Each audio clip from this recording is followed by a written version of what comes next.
¿Qué tal, presidente? Buenos días, Carlos Calzada de Radio Educación. La primera pregunta sería sobre este asunto del amparo que se puso nuevamente contra el Tren Maya por continuar la construcción. La Fonatur ha dicho que no es solamente por el asunto de la pandemia. Quisiera saber cómo va a proceder, qué va a pasar, se van a suspender las obras, van a continuar.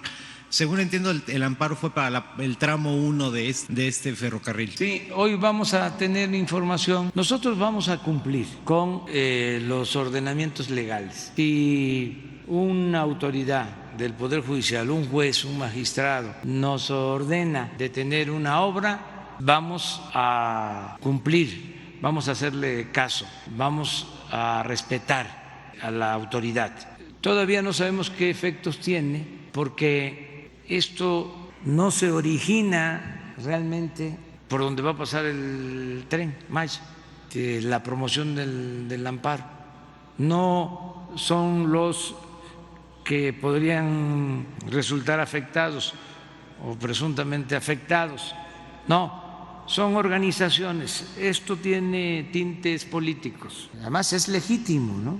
Pero son los que no quieren que hagamos nada. Yo recuerdo que cuando iniciamos la construcción aquí en la Ciudad de México de los segundos pisos, tuvimos que enfrentar la oposición del periódico El Reforma, del PAN, bueno, y hubieron amparos de un abogado distinguidísimo que respeto mucho, que en paz descanse, Eliseo Burgoa, presentó un amparo. No querían que se construyera el segundo piso.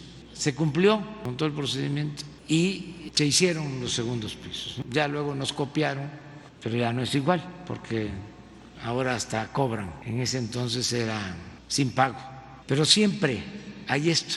Quisieran que no hiciéramos nada para que nos señalaran de que no estamos trabajando. Así son estas cosas, ¿no? Pero no se detiene la obra porque no hay razón. O sea, ¿cómo procedería un amparo para una obra que se está haciendo en donde hay una vía de tren desde hace 80 años?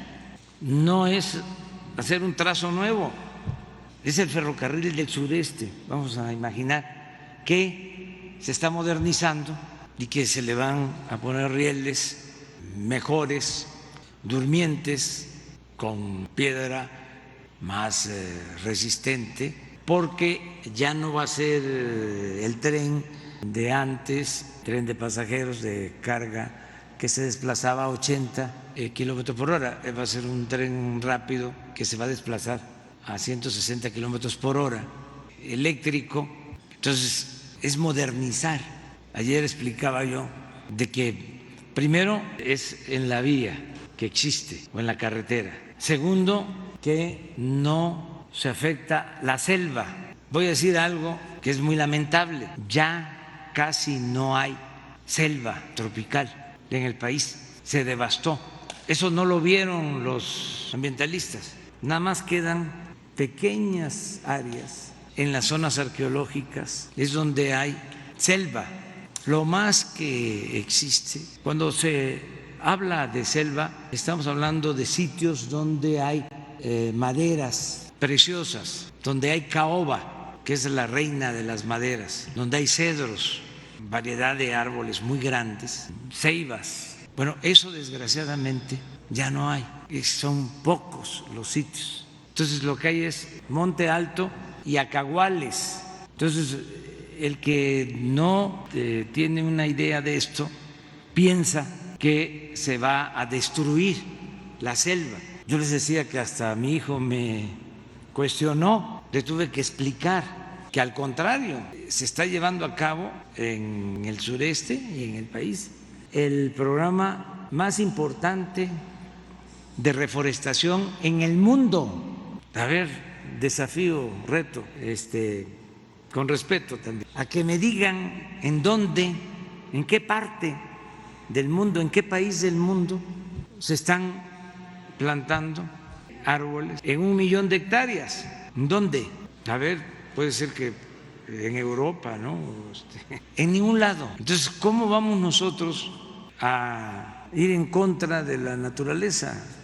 Más, yo me he dedicado durante mucho tiempo de mi vida a sembrar, así como me da orgullo decir que he fundado muchas escuelas, y centros de salud y hospitales, así puedo decir, he sembrado cientos, si no es que miles de árboles, no con trabajadores, yo, porque adoro a los árboles, los amo, son entrañables, hay árboles sagrados, por ejemplo una ceiba.